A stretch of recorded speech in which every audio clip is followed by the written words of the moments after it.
우리는 역사상 가장 중요한 시점을 지나고 있습니다.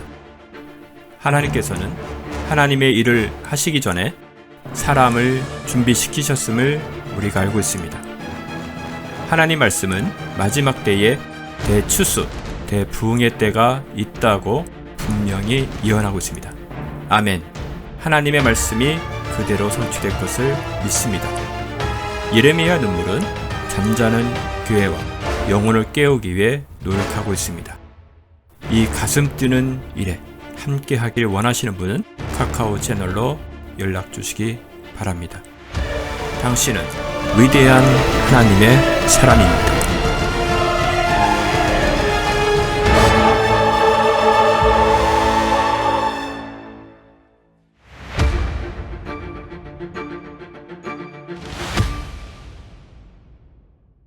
우리 저번 주에 그림 보셨던 대로 이 그림이죠. 이거는 조금 그래픽으로 나와 있더라고요. 그래서 하나 더 이렇게 추가를 시켜 봤습니다.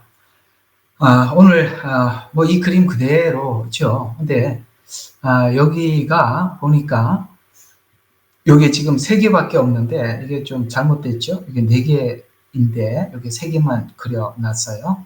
어쨌든 이 그림은 여러분들이 꼭 기억하셔야만이 앞으로 이 내용들을 여러분들이 함께 소화할 수 있고 또 이해할 수 있으니까 그림을 꼭 기억해 두시기 바랍니다.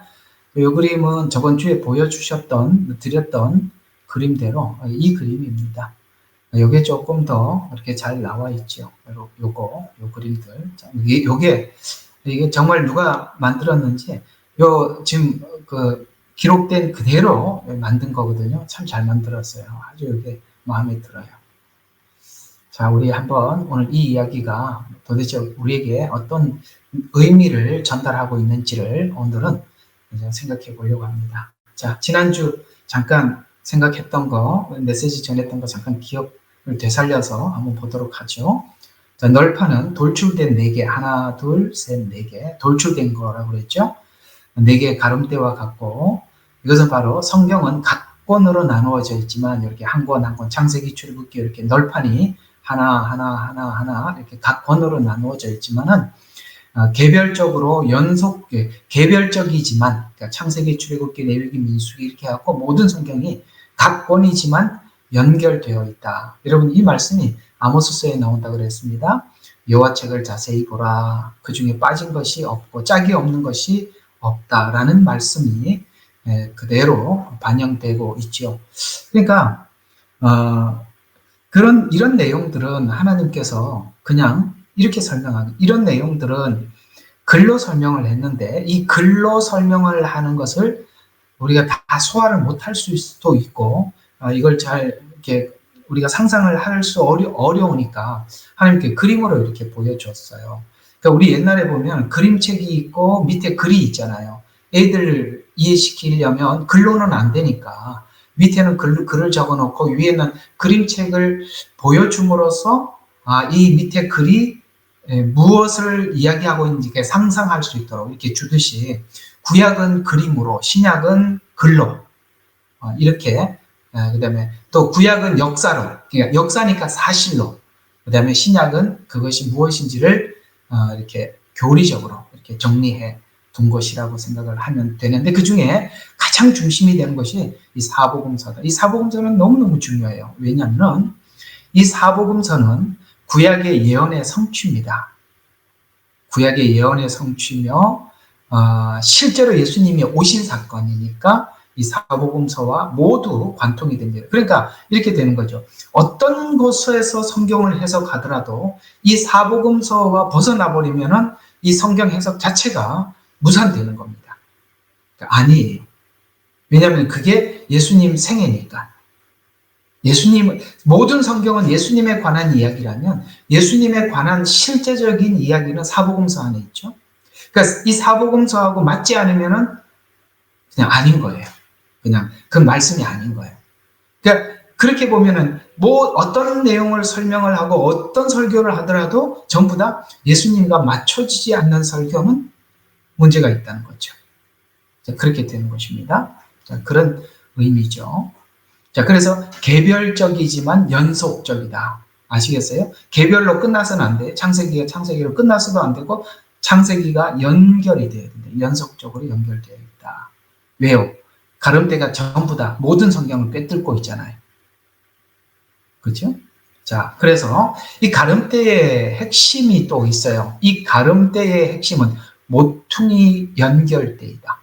이게 뭐냐면 이제 오늘 여기 성경 읽은 곳으로 보면 어디냐면 24절 한번 보시죠. 자, 24절 보세요. 이게 굉장히 중요한 메시지예요. 23절부터 봐야 되겠네요. 너는 양쪽 면들에 있는 성막 모퉁이들에 쓸 널판 둘을 만들 때, 자, 요 지점이죠. 요 그림 보세요. 요 지점, 요 코너링, 요 코너는 곳입니다. 자, 요 코너를 이게 확대가 잘 안 돼서 그러는데 좀 가까이에서 이렇게 잘 보시면 이렇게 돼 있어요. 여기 보면 요걸로 마우스를 해야 되는구나. 여기가 지금 약간 겹쳐 있는 게 보이죠? 위쪽에.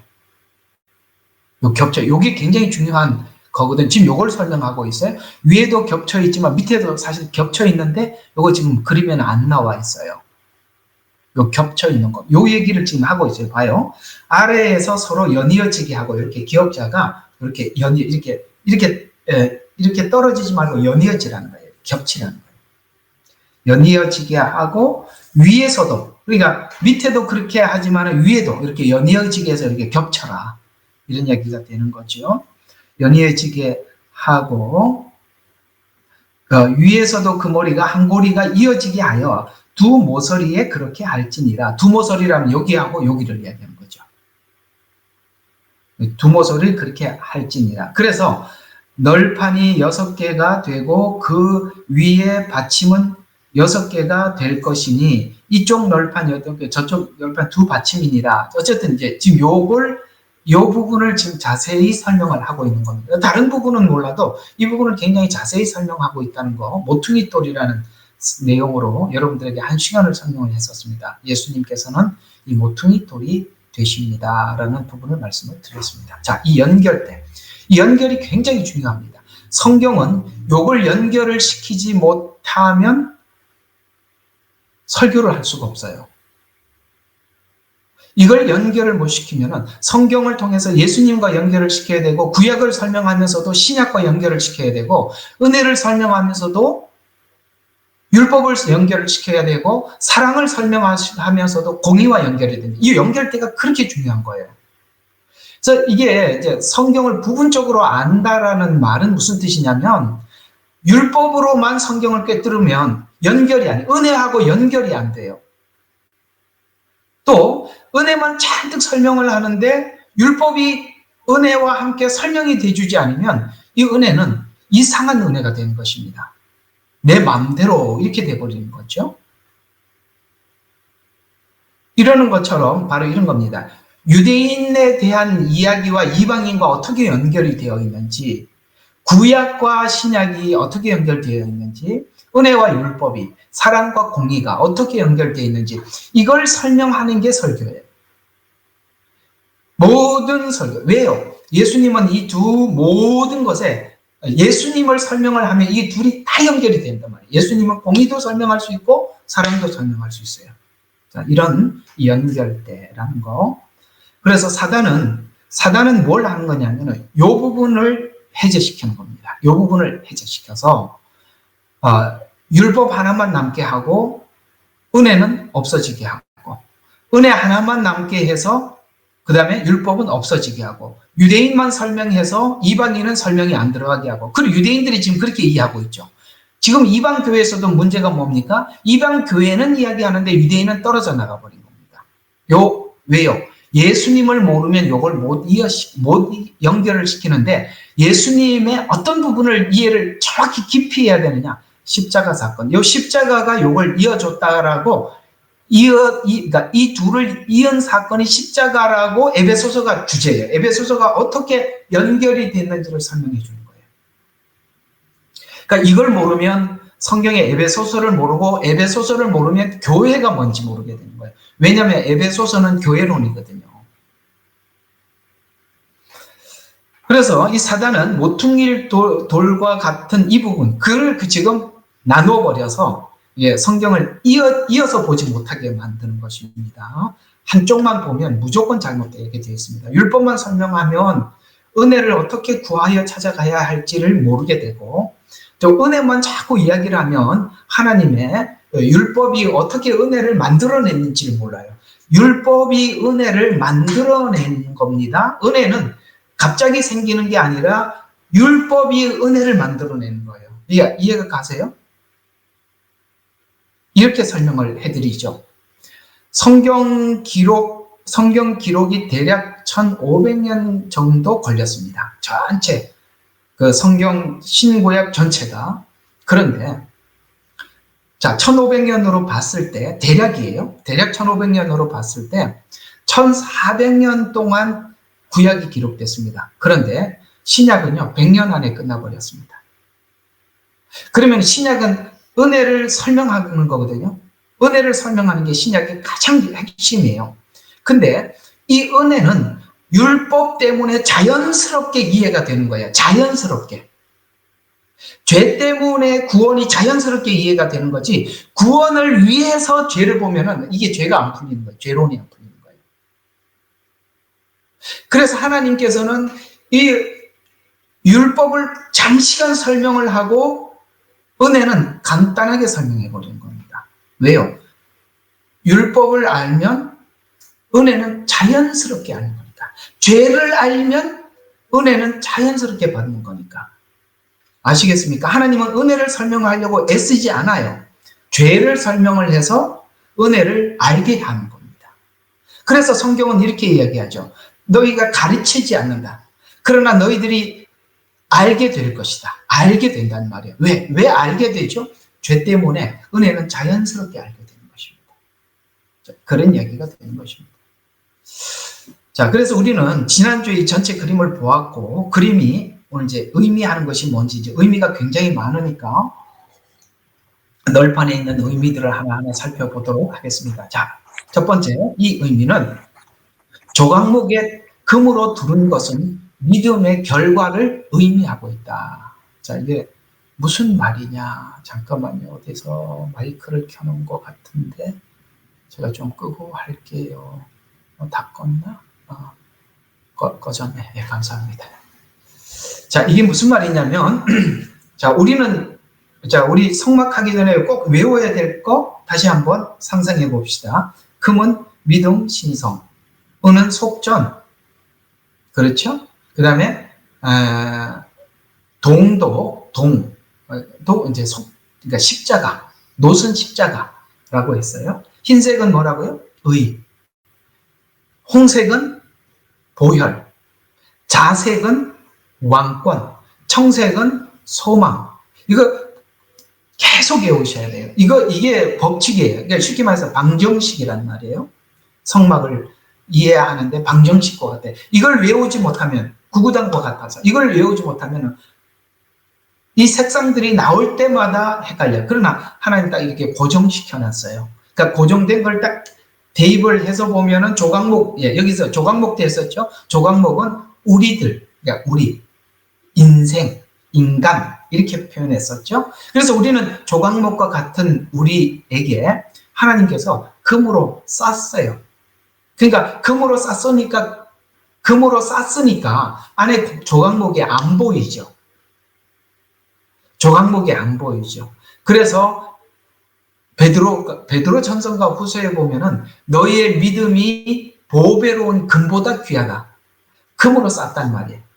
그래서 그 금은 신성, 믿음을 이렇게 의미하는데, 여기서 이제 믿음이라고, 오늘 여기 널판에서는 금으로 싼 것을 보고 믿음이라고 표현한다면 이렇게 되는 겁니다. 정금은 신성, 믿음을 의미하는데 조각목은 보잘것없는 인간의 모습을 상징합니다. 그래서 이 조각목이라는 것은 누가 쳐다보지 않아요.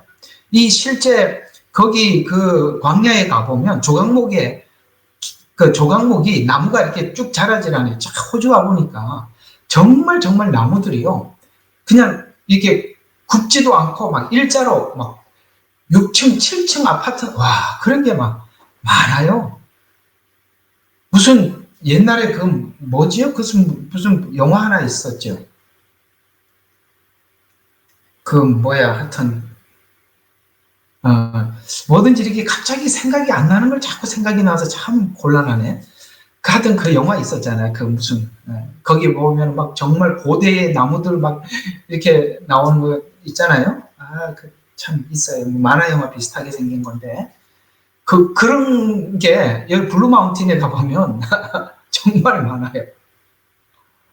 근데 이 광야에 있는 조각목은 워낙 햇빛을 많이 주고 비도 없고 물도 없고 그냥 바람 햇빛 그러다 보니까 막 그냥 옹이에다가 그냥 키도 안 자라고 잎도 별로 없고 막 이런 상태.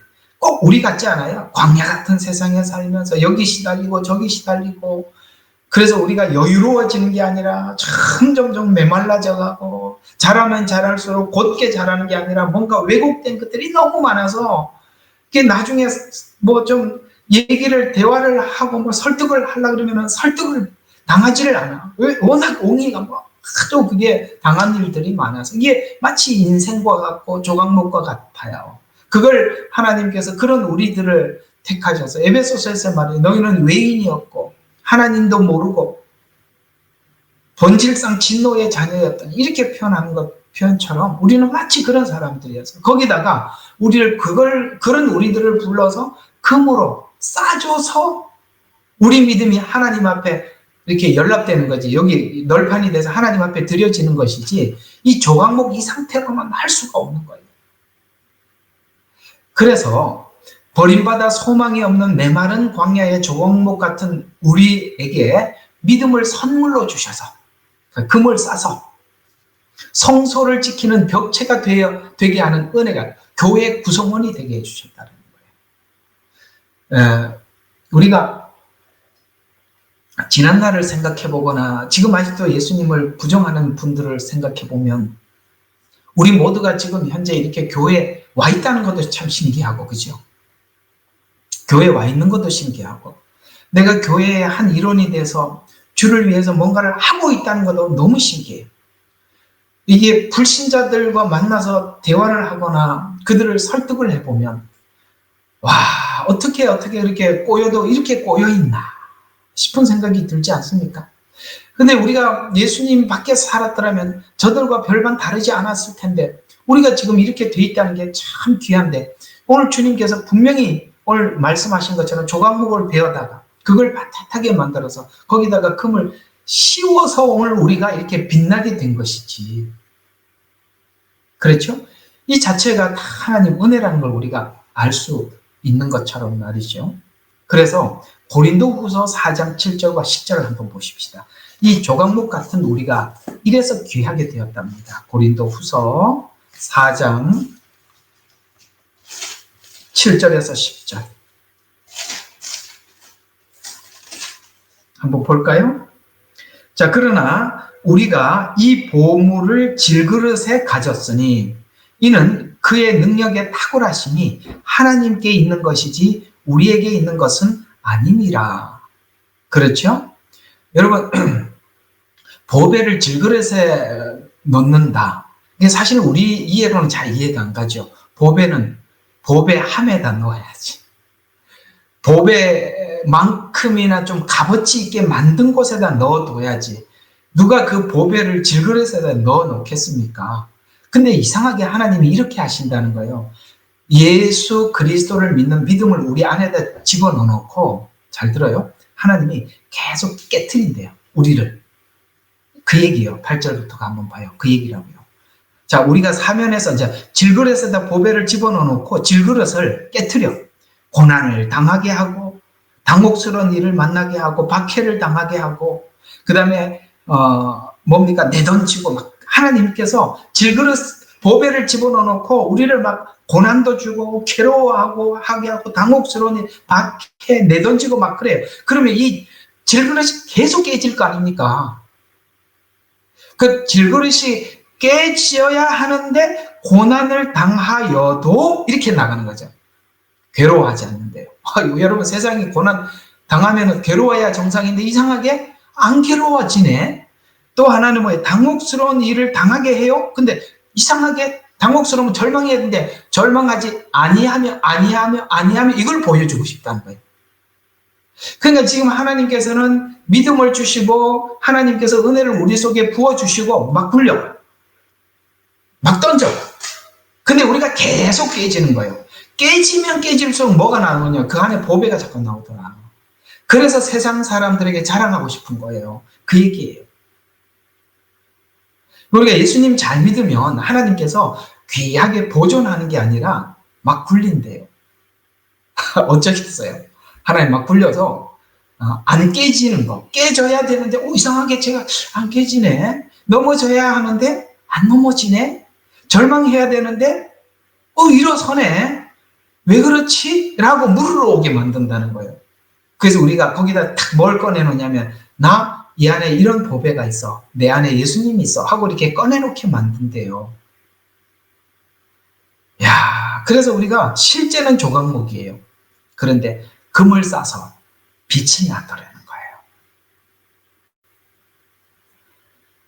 자, 그래서 이 믿음은 죄와 사망을 이기고, 우리가 가지고 있는 믿음이거든요. 죄와 사망을 이기고 그 주를 위해서 사는 자들이 세상 사람들이 넘지 못하는 한계를 넘어 가는 것을 사람들에게 공개해서 자랑하고 싶다는 것이죠. 시편 18편 29절에 보면 이런 말씀이 있습니다. 내가 주를 의지하여 담을 넘고, 그 다음에 내가 주를 의지하여 적군을 달리나이다. 이게 다윗이 자기 신앙, 내 안에 있는 믿음을 가지고 어떻게 살았는지를 설명하는 거예요. 주를 의지해서 담을 넘어 담대하게 그 적군의 담을 넘고, 그 다음에 하나님을 의지해서 적군 사이를 막 달려 지나가는 거예요. 내가 그걸 할 수 있었던 것은 내가 주님을 의지했기 때문이다. 이렇게 말씀하고 있는 것입니다. 이거 누가 할 수 있는 거냐면 죽음의 두려움을 넘은 사람만이 할 수 있는 일들이에요. 그렇죠? 우리가 예수님을 믿으면서도 이 죽음에 대한 두려움에 갇혀 있으면 우리는 이 마지막 때 이야기를 두려워서 견딜 수가 없어요. 우리는 예수 믿고 천국 간다는 걸 알면서도 전부 다 죽을까봐 겁을 내고 있어요. 그러니까 참 이상하죠. 죽으면 천국 간다고 알고 있는데 죽을까봐 두렵다. 그 참 둘은 말이 어울리지 않잖아요. 예. 자, 그래서 한계를 넘은 사람들의 믿음은 예수 그리스도를 믿는 믿음이 아니고는 불가능하다. 한계는 믿음 아니고는 넘어갈 수가 없는 거예요. 아까 여기 뭐라 그랬어요? 고난을 당하면 괴로워해야 되는데 괴로워하지 않는 것은 그 믿음 넘어가 버린 거예요. 이게 인간의 자연스러운 법칙이 아니라는 거죠. 그걸 넘어가는 사람들은 죄와 사망을 넘어간 사람만이 이걸 넘어간다라는 얘기입니다. 이렇게 놀라운 사실의 결과를 간과할 수 없는 것은 믿음이 아니고는 안 된다는 사실입니다. 이 믿음을 가진 자들이 성막의 벽체와 같이 우리 모두 다 하나가 돼서 그러니까 일체성, 전부 다 우리 고백이 같아요. 예수 그리스도를 구주로 고백하는 거예요. 이 고백이 같은 거예요. 그 고백이 같은 사람들은 삶이 같고, 이상하게 정말 그 고백대로 믿는 사람들은 서로 만나면 이야기가 트러블이 없어요. 이런 게 있어요. 이렇게 여러분들이 다니다 보면 누군가하고 얘기를 하다 보면 뭔가 안 맞는 경우가 뭐냐면 안 맞을 수가 없거든요. 예를 들어서 이렇게 봅시다. 12사도들이 똑같은 믿음을 가졌어요. 똑같은 믿음을 가졌고 사명이 달라서 누구는 인도로, 누구는 예루살렘에서, 누구는 뭡니까? 세계 각지로 다니면서 복음을 전했습니다. 사명과 부르심은 다를 수는 있어도 신앙 고백의 색깔은 12사도가 하나도 다르지 않았어요. 똑같았습니다. 왜냐하면 그들에게는 다른 목적을 가지고 예수님을 믿는 사도가 아무도 없었기 때문에 그렇습니다. 그러면 우리가 왜 서로가 대화를 하는데 다르냐? 예수님을 믿는 목적이 다르기 때문에 다른 겁니다. 아시겠어요? 네. 우리가 예수 그리스도 이외에 다른 목적이 하나도 없으면 누구와도 이야기를 해도 다 같아요. 나는 무서워서 예수를 믿는다. 죽을까봐. 그러면은 얘기가 다른 거예요. 아시겠어요? 그렇게 되게 돼 있다. 이런 말입니다. 그게 오늘 여기 이 벽체 하나하나가 다르지 않단 말이에요. 다르지 않다는 증거가 이걸 이야기하는 거예요. 이게 다르지 않다는 증거입니다. 모두가 똑같아요. 똑같은 여기 보세요. 여기 뭐가 달라요? 같지요. 사복음서 안에 있는 예수님 여기 조금도 무엇도 부정하지 않아요. 부인하지 않아요. 그렇기 때문에 같을 수밖에 없어요. 여기 다르게 생긴 널판이 어디 있습니까? 다 똑같죠. 참 이런 그림 하나에 하나님이 이렇게 많은 의미를 실어서 우리에게 전달하고 있다는 게 참 신비하지요. 자, 그래서 교회 구성원들이 하나가 된 고백은 예수 그리스도를 중심하여 하나가 된 우리가 통일된 신앙 고백이다. 널판에 끼워진 가름대 때문에 하나가 될 수 있었다. 예수님 때문에 우리 모두가 하나가 될 수 있었다. 가름대는 예수 그리스도를 믿는 믿음의 일체성을 말하고 이 일체성은 우리가 성령 안에서 하나됨을 의미한다. 자, 가름대는 또 두 번째인데 왜 1번이라고 해놨죠? 자, 말씀을 의미한다. 자, 가름대는 말씀이다. 신구약 말씀은 모두가 예수 그리스도를 의미하기 때문이다. 자, 우리 자주 제가 여러분들 언급해 드리는 말씀이지만 우리가 앞뒤 전후를 함께 다 봐가면서 오늘 이 말씀을 함께 보도록 하죠. 요한복음 5장 36절에서 39절 한번 봅시다. 자, 요한복음 5장 36절에서 39절입니다.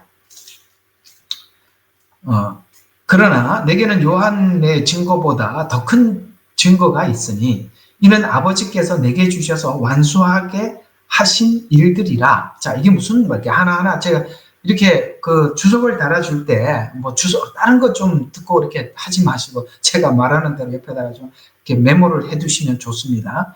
요한의 증거보다 더 큰 증거가 있다. 이는 아버지께서 내게 주셔서 완수하신 일들이라. 그럼 무슨 뜻이냐면 예언은 침례 요한까지예요. 맞죠? 예언은 침례 요한까지예요. 모든 선지자들은 예수 그리스도의 오심을 예언했어요. 그런데 그 앞에 있는 선지자들은 예언만 했지 보고 죽지는 못했어요. 성취는 눈으로 보지 못했단 말이에요. 근데 선지자 중에 마지막 선지자가 침례 요한이에요. 침례 요한은 앞에 예언자들이 예언을 실제 보고 세상 죄를 지고 가는 하나님의 어린 양이로다라고 눈으로 보고 말을 했어요. 그 말이에요, 지금. 자, 보세요. 요한의 증거는 예언의 증거들이에요. 선지자들의 증거란 말이에요. 증거보다 더 큰 증거가 있으니 이는 아버지께서 내게 주셔서 예언을 완수하게, 이렇게 표현하면 돼. 이해하면 돼. 예언을 완수하게 하신 일들이라. 선지자들의 예언을 완수하게 하신 일들을 하러 오셨다. 내가 행하는 바로 그들이 나에 관한 증거니 곧 아버지께서 나를 보내셨다는 것이다. 지금 요한까지 선지자들이 누구에 대한 증거를 했다고요? 예수 그리스도에 관한 증거를 했다는 거예요. 요거 이제 머릿속에 딱 삽입을 해놔야 돼요. 해놓으시란 말이에요. 예수님에 관한 이야기를 했었다. 그리하여 나를 보내신 아버지께서 친히 나에 관하여 증거하셨다. 아멘. 지금 성경은 전부 다 무슨 이야기였어요? 나에 관한 이야기라고 지금 예수님은 계속 이렇게 구약에 있는 선지자들, 마지막 선지자의 요한은 눈으로 봤다. 이렇게 얘기하면서 너희는 그분의 음성, 자, 지금 계속 구약에 선지자들이 계속 나에 관해서 예언을 했는데 이 사람들아, 이제 답답한 사람들아, 이런 얘기예요. 제가 이거 삽입한 거예요. 뭐라고 답답하다고 그러냐면은 나를 보내신 아버지께서 친히 나에 관해서 증거했다. 너희는 그분의 음성을 들은 적도 없다. 이 뭔가 하나님하고 엄청나게 엇밸런스가 있었다는 거예요. 지금 하나님께서 나에 관한 이야기를 계속 했는데 너희들이 한 번도 들은 적이 없다. 왜 못 들었는지 한번 봅시다. 음성을 들은 적도 없고 그분의 모습을 보지도 못하였느니라. 앞에 와 있는데도 확인 못할 뿐만 아니라 전혀 어떻게 오시는지 전혀 알지 못했다는 거예요. 또 너희 안에는 그분의 말씀이 거하지 아니하나니. 그들은 구약에 대해서 달달달 외우지만은 그러나 주님의 하나님의 말씀이 그들 마음속에 거하지 않는데요. 이는 그분이 보내신 이를 너희가 믿지 않기 때문이라 라고 하면서 이제 예수님이 딱 어떤 문제 때문에 음성을 듣지도 못했고 왔는데 보지 못했는지 이렇게 이야기합니다. 성경을 참고해라. 이는 너희가 성경에 영생이 있다고 지금까지 봤기 때문에 그분의 음성을 듣지 못했다는 거예요. 이제 풀어져요? 앞에 이야기해보니까 왜 몰랐는지 풀어지시죠? 지금 우리들이 지금 현대 교회가 이 유대인들이 예수님을 못 본 것처럼 똑같이 못 볼 수 있는 이유가 있습니다. 뭐죠? 믿음, 구원, 영생, 여기다 초점을 맞춰놓고 성경을 풀면 무조건 잘못 푼다는 거예요. 왜? 지금 이 유대인들이 지금까지 그분께서 나에 대해서 설명을 했는데 너희들은 한 번도 내 음성, 하나님의 음성을 듣지도 못하고 마음속에 두지도 못했다. 앞에 왔는데도 모른다. 왜? 그들은 계속 뭘 찾았어요? 어떻게 하면 구원받아? 어떻게 하면 천국 가? 이쪽 관점에서만 성경을 봤지 대속자 예수 그리스도에 관한 이야기는 한 번도 생각해 본 적이 없으니 어떻게 나를 믿을 수 있느냐? 맞죠? 우리 오늘 이렇게 정리를 해보면 우리가 지금 각성해야 될 부분이 뭘까요? 오늘 교회가 모든 성경을 어떻게 하면 천국 가는지 아십니까? 이런 식으로 설명하기 시작하면 성경은 안 보이는 거예요. 유대인들이 그렇게 봤단 말이에요. 성경은 나에 관한 이야기예요. 예수님에 관한 이야기다. 라고 이야기를 하고 있습니다. 여러분, 우리 모임을 통해서 계속 예수님에 관한 이야기를 들읍시다. 그러면 그 안에 생명이 있고 영생이 있고 자유가 있고 그 안에 모든 게 담겨 있어요. 예수님을 자꾸 찢어놓지 마시고 영생이라는 이름으로도 찢어놓지 마시고 치유라는 이름으로도 찢어놓지 마시고 은사라는 이름으로도 찢어놓지 말란 말이에요. 찢지 말란 말이에요. 성경은 예수님 그 자체에 관한 얘기예요. 자, 계속 보시면 내가 39절까지 있죠. 이게 너무 열심히 설명하다가 어디를 다 했네. 다 했어요. 자, 그 다음에 누가복음에 가서 더 자세히 설명할 수 있는 부분이 있으니까 누가복음 24장으로 가보겠습니다. 오늘 널판 하나하나가 전부 다 예수님에 관한 이야기를 했어요. 그 사복음서. 그렇죠? 다 예수님이. 자, 이제 그걸 한번 증명하는 거죠. 누가복음 24장 25절에서 27절. 24장 25절에서 27절입니다. 자, 그때 주께서 그들에게 말씀하시기를 어리석은 자들아 선지자들이 말한 모든 것을 마음에 더디 믿는 자들아.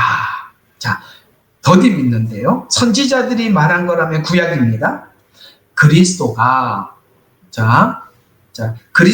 이런 고난을 당하고서 그의 영광에 들어가는 것은 당연하지 않느냐고 하시며 지금 구약은 예수님에 관한 이야기인데 예수님의 어떤 이야기예요? 고난, 속죄에 관한 이야기였다. 그러니 당연히 그리스도가 고난을 당하고 난 뒤에 영광에 들어가야 되는데 이 사람들은 예수님이 메시아가 왔으면 고난을 당하고는 하지 말고 영광에 들어가라는 거야. 이론이 볼 리가 없죠. 볼 수가 없죠. 속죄 없이 영광에 들어갈 수 있냐. 너희들이 죄가 그대로 있는데 자, 당연하지 아니하느냐. 모세와 모든 선지자들로부터 시작하여 자신에 관하여 아까 요한복음에 뭐라 그랬습니까? 나에 관해서라 그랬죠. 여기서도 예수님이 분명히 이렇게 말씀하죠. 모세와 모든 선지자, 그러니까 구약 전체를 표현할 때 이렇게 표현하기도 해요. 그래서 시작하여 자신에 관하여 모든 성경에 있는 것들을 그들에게 설명하시더라. 라고 이제 쭉 설명을 해요. 자, 이건 이제 이 배경을 옆에다 두고 왜 그들이 아까 왜 더디 믿는 자들아 라고 이야기를 했는데 25절에 왜 더디 믿는지 한번 봅시다. 왜 더디 믿냐? 왜 이렇게 돌아와야 되느냐? 25절부터 27절입니다. 오케이. 아니. 자, 왜 더디 믿느냐? 19절에서 21절입니다. 자, 한번 꼭 앞쪽으로 가서 보십시다. 또 주께서 그들에게 말씀하시기를 무슨 일이냐라고 하시니 그들이 말하기를 자, 지금 엠마오 마을로 내려가는 제자들에게 주님이 찾아와서 하는 대화예요. 그렇죠? 자, 19절 쭉 보면은 무슨 일이냐라고 하니 자, 이들이 예수님에 관해서 제자들이라 할지라도 3년 반을 같이 따라다녔다 할지라도 아직도 그들이 예수님을 이해하지 못하는 어떤 관점에서 예수님을 보고 있는지를 지금 설명하고 왜 더디 믿게 됐는지 지금도 믿지 않고 엠마오 마을로 내려가는지를 설명하는 이야기예요. 자, 무슨 일이냐라고 하니 그들이 말하기를 제가 이제 이야기식으로 좀 덧붙여서 설명할게요. 야, 우리가 얼마 전에 나사렛 예수에 관한 일인데 그는 하나님과 모든 백성 앞에서 행하신 말씀의 권능을 가진 선지자였는데 지금 예수님이 이렇게 함께 내려가면서 이렇게 이 사람들이 이렇게 대답을 하고 있잖아요. 그죠? 행적과 말씀의 권능을 가진 선지자였다. 자, 이들이 예수님을 뭘로 생각하고 있었죠? 말씀의 권능을 가진 선지자라고 생각하고 있었다는 거야. 왜 더디 믿었는지 아시겠습니까? 권능, 선지자 이렇게 생각을 하고 있었다. 선임 제사장들과 우리의 관원이 사형 선고를 받도록 그를 넘겨주어 십자가에 못 박았나이다. 그건 사실이죠. 예, 그걸 죽은 그가 권능과 말씀을 가진 선지자인데 그냥 그 십자가에서 죽었어. 이렇게 이야기를 하고 있어요. 그러나 우리는 자 봐요. 그러나 우리는 자기들은 예수님을 어떻게 생각했는지 이렇게 설명하고 있어요. 우리는 이스라엘에 구속하실 그분이라고 믿고 있었다. 이게 뭐죠? 사도행전에 가보면 제자들이 승천하기 전에 질문을 하죠. 주의 나라가 회복하심이 이때니까. 그러면 이 사람들이 이해하고 있는 주의 나라가 주님이 이 땅에 오셔서 회복이 뭐라고 생각하는 겁니까? 천년 왕국을 생각하는 거예요. 천년 왕국 때 이스라엘을 통해서 회복할 그걸 생각하고 있는 거예요. 대속에 대한 이야기는 안중에도 없는 거예요. 모세에서 설명하고 있는 절기, 제사 이런 것들이 전부 다 예수님 대속의 모형이라고는 조금도 생각하지 않아요. 그래서 그분이 이스라엘을 구속할 자라고 이걸 지금 예수님이 승천하기 직전에 또 묻고 있는 거예요. 그래서 때와 기한은 아버지께 두었다. 그게 뭡니까? 재림하는 날을 이야기하는 거예요. 그건 아버지만이 아시는 일이다. 그래서 너희들이 해야 할 일은 내가 십자가에서 죄를 대속하여서 모든 인류가 죄 안에서 구원함을 받았고 대속함을 받았다는 것은 너희들이 나가서 증인이 되라. 그래서 사도행전 28장에 제자들을 불러놓고 너희는 가서 모든 족속으로 제자를 삼아 아버지와 아들 그렇게 이야기를 하는 거예요. 사도행전에서는 이제 출발해라. 이제는 대속이 끝났으니까 출발해라. 유대와 사마리아 땅끝까지 가라. 너희는 전부 다 이 너희는 유대인들이란 말이에요. 물론 이제는 그 사명을 교회가 받아 지금 그건 2차적인 이야기고 대화 직접 상대는 유대인이니까. 그래서 이뿐 아니라 오늘은 그 일들이 있은 지 3일째다. 야, 이게 무슨 의미, 뉘앙스가 담겨 있죠? 아, 예수님께서 죽으시고 난 이후에 부활하신다 그러는데 3일이 지났는데 안 부활하는 거 보니까 죽은 거 맞아. 이게 담겨 있다 이 말이에요. 3일이라. 게다가 우리 가운데 어떤 여인들이 우리를 놀라게 하였는데 그것은 그들이 이제 마리아 이야기를 하는 거죠. 그것은 그들이 일찍 무덤에 가 보았으나 그의 시체는 보지 못하고 그들이 돌아와서 말하기를 그가 살아있다고 말하는 천사들의 환상을 보았다 하는 것입니다.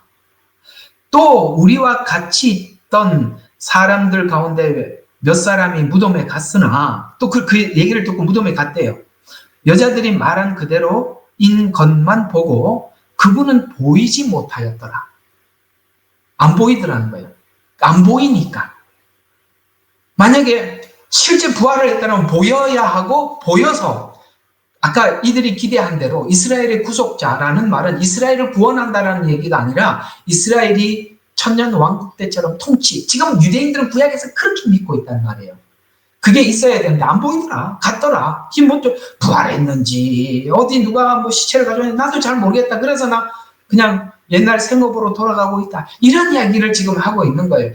그러니까 주님이 아까 좀 이 어리석은 자들아 선지자들이 말한 것을 떠디 믿는 자야라고 이야기를 하는 거예요. 무슨 이야기입니까? 포커스를 잘못 맞췄다는 거예요. 예수님을 믿는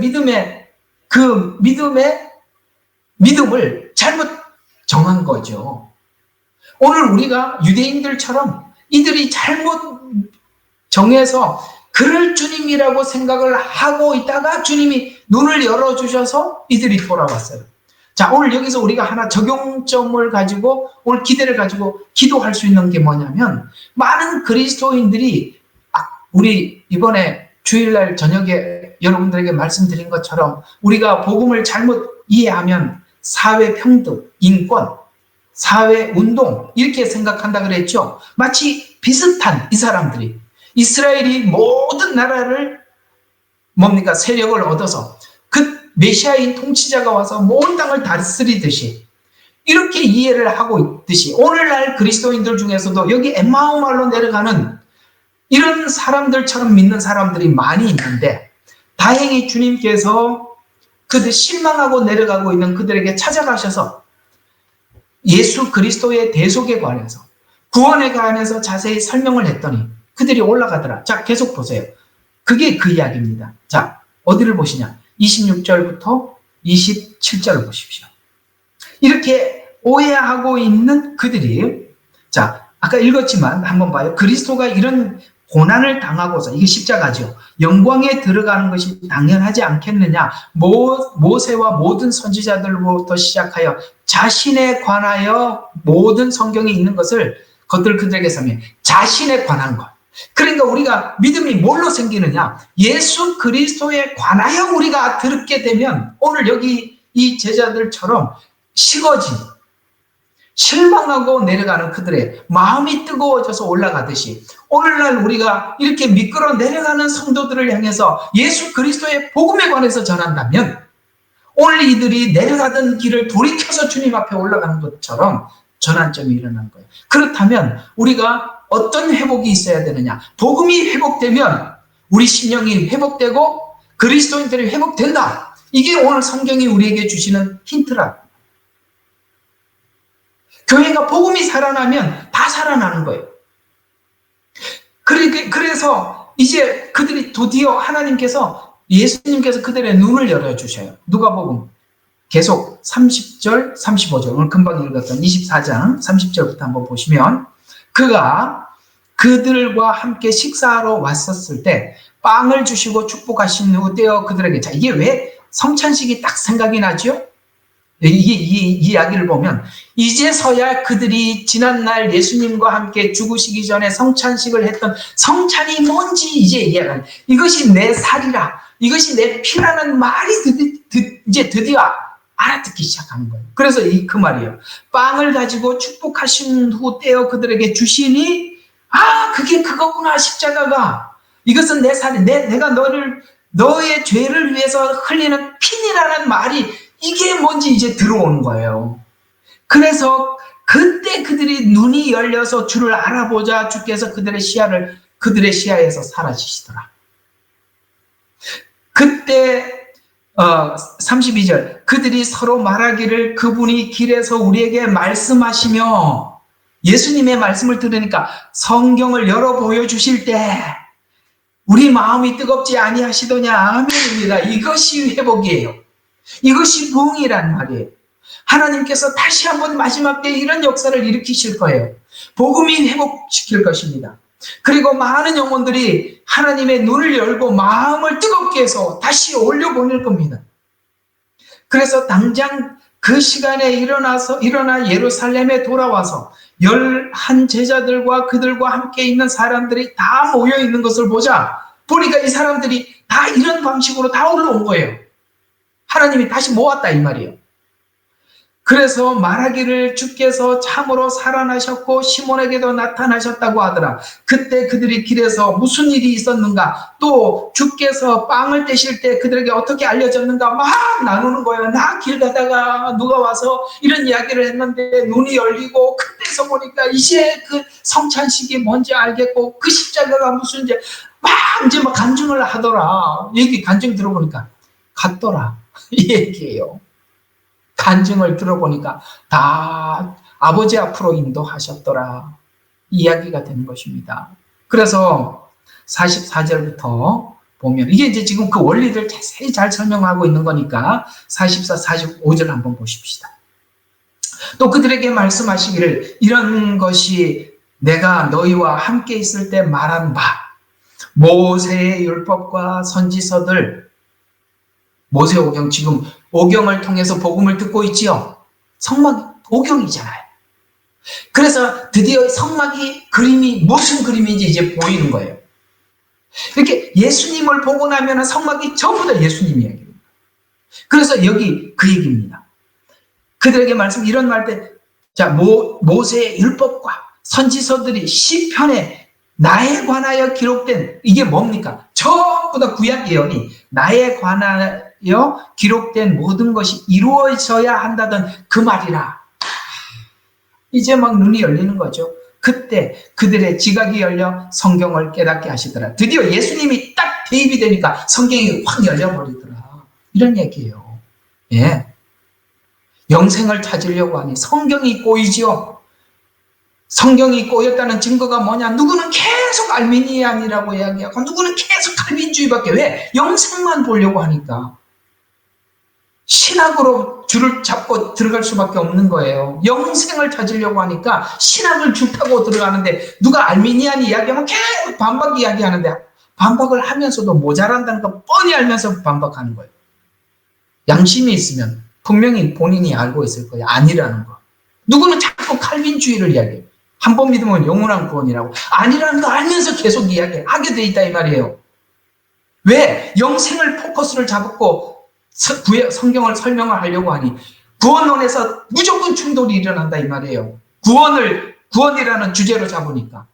아니요. 성경은 구원이 아니라고 이야기하고 있습니다. 예수 그리스도라고 말하고 있습니다. 예수님이 우리 죄를 어떻게 대속했는지 그 과정을 설명을 하고 있는 게 성경이지. 그걸 알면 자연스러운 것입니다. 요한복음으로 또 하나 더 가보죠. 1장입니다. 요한복음 1장 45절에서 47절. 자, 누가 복음을 받고 누가 그 복음 앞에 순복할 수 있을까요? 오늘 여기 보니까 여러 제자들 중에 다 귀한 제자들이지만 이 나다니엘에 대해서 예수님이 이렇게 소개하고 있습니다. 여러분과 제 마음이 성경은 나에 관한 이야기다라고 했을 때 예수님을 그대로 믿고 받아들였던 한 사람이 있어요. 그 사람을 이렇게 소개하고 있습니다. 45절 요한복음. 자, 빌립이 나다니엘을 만나서 그에게 말하기를 우리는 모세가 율법에 기록했고 또 선지자들이 기록한 그 사람을 만났다. 빌립은 지금 영생을 찾으려고 예수님을 만난 게 아니라 구약에서 지금 예수님에 관한 이야기를 했었었는데 내가 지금 그 사람을 만났다라고 나다니엘에게 말을 했어요. 이게 전도예요. 그 전도를 했더니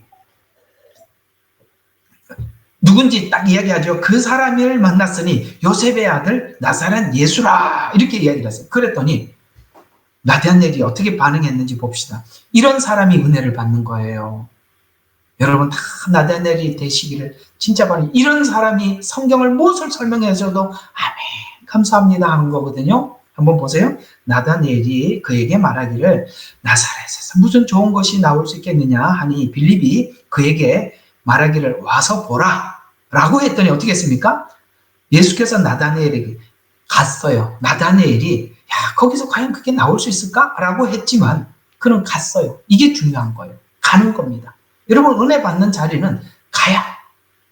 가서 어떻게 했습니까? 예수께서 나다넬이 자기에게로 오는 것을 보시고 그에 관하여 말씀하시기를 보라 참으로 이스라엘 사람이라 그 사람에게는 뭐가 없어요? 간사함이 없어요. 여러분 간사하니까 성경이 닫히는 거예요. 기교를 부리고 욕심을 부리고 다른 목적을 가지고 있으니까 성경이 열릴 리가 없어요. 저는 분명하게 말할 수 있는 것은 성경은 자기 다른 게 들어가면 무조건 닫혀요. 특히 예언서는 자기 게 들어가면 0.01%가 들어가면 그 0.01% 때문에 방향이 약간 꺾여지는데 끝에 가보면 전혀 다른 방향으로 가는 것입니다. 모든 것은 자기 주장 내려놓고 자기 선입견 내려놓고 성경이 말하는 대로 따라가셔야 되는 거예요. 성경을 내가 만들어서 붙이면 무조건 잘못 그리게 돼 있어요. 말씀을 하신 대로 그대로 따라가셔야 돼요. 하나님의 성경을 누구에게 열어주시냐? 간사함이 없는 자에게 열어주시는 거예요. 정직한 자에게. 다른 마음이 없는 사람에게. 하나님은 그대로 열어줘요. 아시겠습니까? 그 얘기예요. 간사함이 없도다. 따라해보세요. 간사함이 없도다. 너무 중요한 거라고요. 너무 간사하고 너무 기교를 부리고 너무 다른 목적을 성경이라는 이름으로 딴 생각을 하고 있는 거예요. 거기에 영생이나 찾아먹으려고 하고 참 나쁜 사람들이에요. 자, 그러면 나에 관한 이야기가 예수님이 아까 이제 보니까 사복음서가 전부 다 예수님에 관한 이야기라고 그랬죠. 그러면 이 예수님에 관한 이야기가 처음부터 신약에서 말씀하신 그를 예수님은 처음부터 이렇게 예언을 했었죠. 자, 우리가 잘 알고 있는 원시복음이라고 하는 창세기 3장 15절에 가보면 내가 너와 여자 사이에 내 후손과 그녀의 후손 사이에 여러분 보통 구약 성경은 이야기를 할 때 후손을 설명을 할 때 항상 아버지 이름이 나옵니다. 누가 누구를 낳고 누가 누구를 낳았다라고 해서 그 아버지 이름을 하는 거거든요.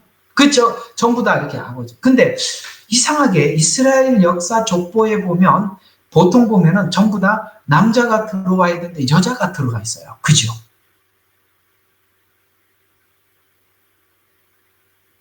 라합이 들어가 있고 또 여자 한 사람이 또 있는데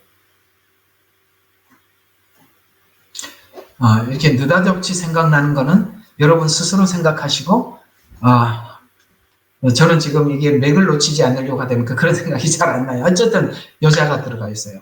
그건 뭘 의미하느냐면 우리 인간의 족보는 남자를 중심으로 해서 족보가 이어집니다. 근데 하나님의 족보 안에는 여성이 들어가 있다는 여성은 족보로 들어갈 수가 없어요. 그게 들어가는 것은 처음부터 주님께서 아담에게 했던 약속. 여기 그죠? 내가 너와 여자 사이에 라고 이야기합니다. 이건 뭘 이야기합니까? 씨가 다른, 인간의 씨가 아닌 다른 씨라는 이야기가 들어가 있는 것입니다.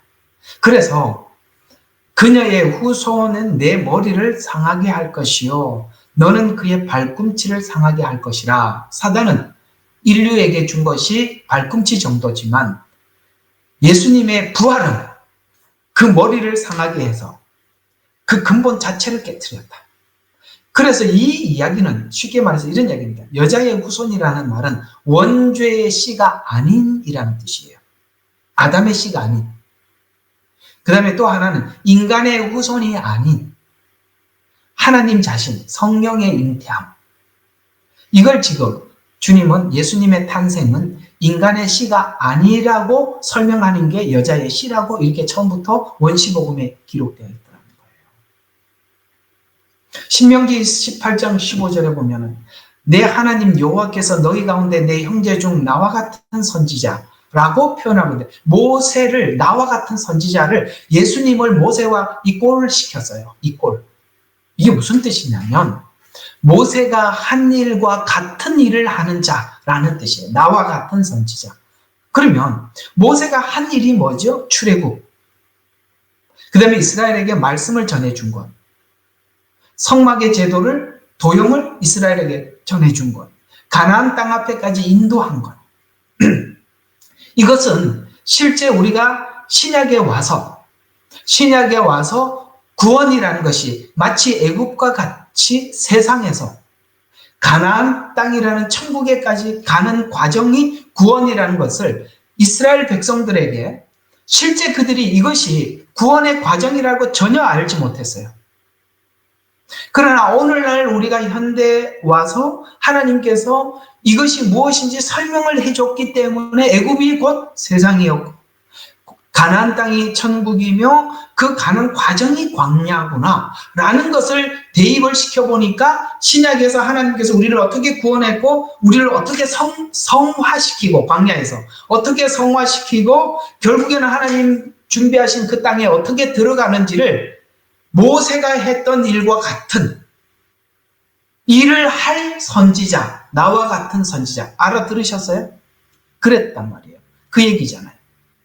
그래서 나와 같은 선지자 하나를 너희를 위하여 일으키리니 너희는 그의 말을 들을지니라. 누구 말을 들은 것처럼? 모세의 말을 들은 것처럼. 또 이사야서 53장에 보면 그가 찔림은 우리의 허물을 위하며 그가 상함은 우리의 죄악이라. 보세요. 우리는 어디에 관심이 있냐면 허물이 없어졌다, 죄악이 용서되었다라는 데만 자꾸 해석을 하고 거기에 초점을 맞춰 있는데, 성경은 그가 이렇게 나온단 말이에요. 3자, 이게 요한복음 3장 16절에 보니까 하나님이 세상을 이처럼 사랑하사 독생자를 주셨으니 이는 저를 믿는 자마다 멸망치 않고 영생을 얻게 하려 함이라. 저는 처음 만난 사람에게 꼭 이걸 질문을 해봐요. 여기 요한복음 3장 16절에서 당신이 보는 가장 중요한 단어 2개만 뽑아주세요. 왜 제가 1개만 요구하지 않냐면 그래도 기회를 주려고. 그러면 사람들이 이런 이야기를 합니다. 사랑요, 구원요, 영생요. 거의 95% 이상이, 95%도 더 되는 것 같아요. 그게 잘못 봐. 이스라엘 백성들이 본 거하고 똑같이 보고 있다면 영생, 구원 이렇게 봐. 영생이 아니라고 이야기하는데 우리는 또 와서도 영생이래. 요한복음 3장 16절의 핵심이 뭐예요? 저를 믿는 자, 저를이. 오늘 여기 그가 이렇게 얘기하잖아요. 이제 이 시선이 어떻게 바뀌어야 되는지 아시겠어요? 구원이 목적이니까 혹시나 구원 못 받을까봐 팔팔팔 떨어요. 저는 요번에 어떤 분이 정말 댓글에 제 마음에 시원한 댓글을 하나 써줘서 진짜 고맙습니다. 내가요, 진짜 내가 이렇게 목회하는 보람이 생깁니다. 그분이 뭐라고 댓글을 달았냐면은, 알겠습니다. 저는 이제부터 하나님을 갑으로 여기지 않겠습니다. 와, 너무 기분 좋았어요. 여러분 다 그렇게 좀 댓글로 좀 적어주세요. 하나님은 갑이고 나는 을이라. 혹시나 갑이 너 아니야 하고 태자 놓을까봐 발발발 떨고 믿지 않고 주님이 내 신랑으로 믿겠다는 거예요. 아버지로 믿겠다는 거예요. 갑으로 믿지 않겠다는 거예요. 제발 그걸 버리라 이 말이에요. 부부가 살면서 저쪽은 갑이고 나가 을이면 을이 얼마나 두렵겠어요. 맨날 눈치 보고 살아야 되잖아요. 예수님 신랑이라 그러면서 한 집에서 맨날 떨면서 살아요? 아버지라며, 자녀라며. 아버지 무서워서 어떻게 집에 가? 어떻게 예배 드리러 와요? 아버지 무서워서? 그가 저를 제발, 이 시각이 얼마나 다른지 몰라요. 영생, 사랑, 이상합니다. 사랑 맞지요? 영생 아니라는 게 아니에요. 그 안에 있다면 그 안에 그가 그래서 오늘 분명히 그분이 오셔서 찔려야 된다고 이야기하고 있어요. 상해야 한다고 말하고 있어요. 그래야 우리가 대속. 그가 아시겠습니까? 찔리셨다는 거예요. 상했다는 거예요. 나를 위해서. 그래서 이 말은 실제적인 구속자가 되어야 한다라는 이야기입니다. 그러면서 이 놀랍고 큰 역사를 하나님이 어떻게 시작했느냐? 아주 작게 시작했다는 거예요. 아주 작게. 그러니까 아이고 시시해라. 오늘 나디아니엘도 그랬어요. 야 무슨 나사렛에서 선한 것이 나겠느냐. 거기서 인류를 뒤집어 놨답니다. 미가서 예언이 그거죠. 5장 2절에 보니까 베들레헴 에브라다야 너는 유다 족속 중에서도 작을지라도 왜냐하면 유다의 족속으로 온다 그랬습니다. 그 유다 족속 중에서도 작은 마을이에요. 이스라엘을 다스릴 자가 내게로 나올 것이라. 그는 그 작은 고을에서 나오는데 뭐냐? 그는 근본이고 상골고 영원이랍니다. 와, 이건 뭐 상상 초월하는 분이 등장했다는 거예요. 이건 뭐냐면은 예수님의 시작점이 신성을 가진 분, 영원을 가진 그분이 거기에 등장했다. 저는 이걸 이렇게 확대해서 설명해 주고 싶어요. 여러분, 이스라엘의 구속의 역사는 베들레헴 에브라다. 여기서부터, 베들레헴에서부터 시작했지만, 아시겠어요? 이 베들레헴이 오늘 룻기에서 말씀하신 것처럼 이제 그곳에 기근이 사라지게 될 것입니다. 예수 그리스도의 복음이 열릴 날이 온다 이 말이에요. 근데 이스라엘의 구속이 볼품없는 베들레헴에서 시작한 것처럼 온 인류의 구원이 이스라엘로부터 시작했다는 것입니다. 이건 마지막 때 알리야 아시겠어요? 마지막 때 그 이스라엘에 대한 이걸 부정하는 사람은 마치 야 거기서 무슨 선한 것이 나겠느냐? 거기 무슨 메시아가 나겠느냐? 여러분 거기서 났어요. 거기서 나서 인류를 뒤집어 놨다고요. 창조보다 더 큰 역사가 나타났다 이 말이에요. 자 시골 구석에 저기 무슨 메시아가 있겠나? 주님이 진짜를 거기다 숨겨놨어요.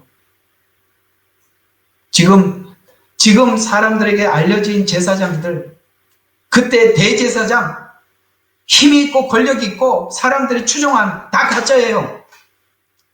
저는 이 마지막 재림 때 초림에 일어났던 일들이 그대로 재현된다고 믿습니다. 지금 알려져 있는 이 사람들 지금 그때 대제사장들 같고 제사장 같은 사람들이에요. 여러분 있잖아요. 하나님은 진짜는 숨겨놨다가 마지막에 하나님 꺼내놓고 쓰시는 거예요.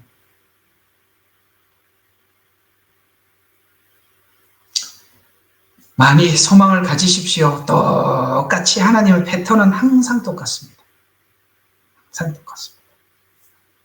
자, 오늘은 여러분들과 함께 이 널판을 통해 하나됨의 비밀이라는 주제로 하나됨 비밀은 아마 다음 주에 더 많이 할 것 같아요. 성경의 비밀 뭐 이렇게 되는 게 더 주제가 맞을 것 같습니다. 이제 뭐 그대로 올리진 않으니까 자 오늘 이야기들 잘 기억하시고 이 가슴이 뛰지 않아요? 우리 예수 믿는다는 게 얼마나 감사한지. 이게 우리가 계속 우리 사모님 앉으면 우리 감사하지 않아 여보? 감사하지. 뭘 감사하니? 당신 뭘 감사해? 하도 많으니까 말을 할 수가 없어서 그냥 가만히 있어요. 사실은 감사하지 않는 게 아닌데 너무 나는 뭐 이렇게 되고 뭐 이렇게 되는 것보다 성경을 보고 여러분들이 설교 거를 준비할 때마다 너무 이게 가슴이 벅차요. 내가 믿는 주님이 이런 주님이시구나. 그러면 이제 저녁을 그래서 제가 참 매일 저녁 설교하는 게 정말 감사해요. 더 많이 찾게 되고 더 많이 이야기하게 되고 저게 더 큰 유익이 되고 막 시간이 되면 막 기다려요. 1시간 전입니다. 30분 전입니다. 그 뒤에는 안 붙였지만 제발 오세요. 뭐 이런 말이 덧붙여 있다는 것도 기억해 주시면 좋겠습니다. 여러분 참 많이 은혜가 되셔서 제가 아까 정말 은혜 받았다 그랬죠. 저는 더 이상 하나님을 갑으로 여기지 않겠습니다. 진짜 이 복음의 진수를 이제 눈이 열리는 정말 참, 그래. 내가 매일 설교한 보람이 있구나. 주님 때문에 갑으로 여기지 않고 하나로 사랑하고 사랑받는 대상으로 보기 시작하면 여러분 참 말할 수 없는 은혜가 있을 것입니다. 그 은혜 함께 누리시기를 주님의 이름으로 축원하면서 우리 잠깐 기도하고 오늘 마치도록 하겠습니다.